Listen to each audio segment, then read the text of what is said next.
Yes, Greg, I have been informed that the general area of where this dog was found is near this intersection of Seymour and Wallace behind me.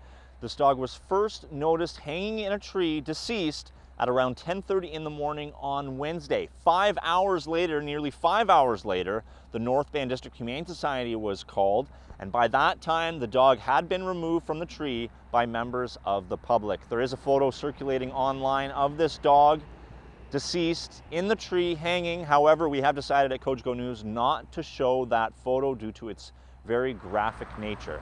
Now, Greg, I did catch up with OSPCA Inspector Nicole Driscoll for the latest on this investigation. Be forewarned that the details of this case very bizarre and disturbing.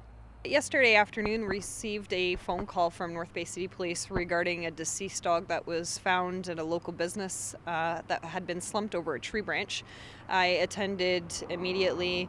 The dog had been removed from the tree by members of the public. At this point, it's very difficult to tell how long the dog has been deceased for. It is quite decomposed. The veterinarian's best guess is approximately 2 weeks. We're unsure of the breed of dog based on the level of decomp that we're dealing with. His best guess, our veterinarian's best guess, is that it's perhaps a lab or shepherd type dog, approximately 4 to 5 months of age. The time that it was discovered to the time that the Humane Society OSPCA was called, much different. 10:30 compared to 3 p.m., 10:30 in the morning to 3 p.m. There's a bit of concern from your end of things that it took that long for you guys to get the call. It's unfortunate. We weren't contacted until much later in the day, and due to the fact that a photograph of the dog had been taken and posted on social media, which is what alarmed the public to contact us.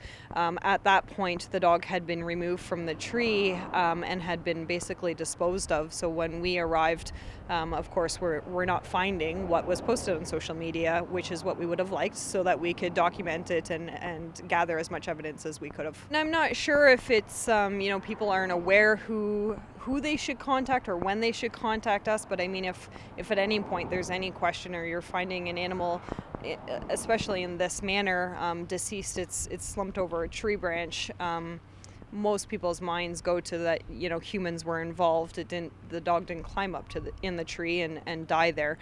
So things like that, we should be contacted right away. What are the penalties if this person responsible for the death and or disposing of this dog? What could they face? So there's a couple things that come into play. The cause of death with the dog, it would have to be sent to the University of Guelph for a necropsy and determine whether or not it died of natural causes, or if there was a medical issue, or if an act of cruelty or abuse happened in order to cause the death of the dog. But basically there's a number of different offenses, both under the Ontario SPCA Act and the Criminal Code of Canada. So causing or permitting distress to an animal, or willfully killing an animal, which is under the Criminal Code of Canada. So depending on the piece of legislation that we were to proceed with, the sentencing varies. This is very much an active investigation. The Humane Society is urging people who may have information concerning this case to call the Humane Society, to call Crime Stoppers, or to call police immediately if you have any information concerning the owners of this dog, the cause of death, or how it was disposed. Reporting for Cogeco News from Seymour and Wallace, I'm Clark Heipel. Back to Greg at the news desk.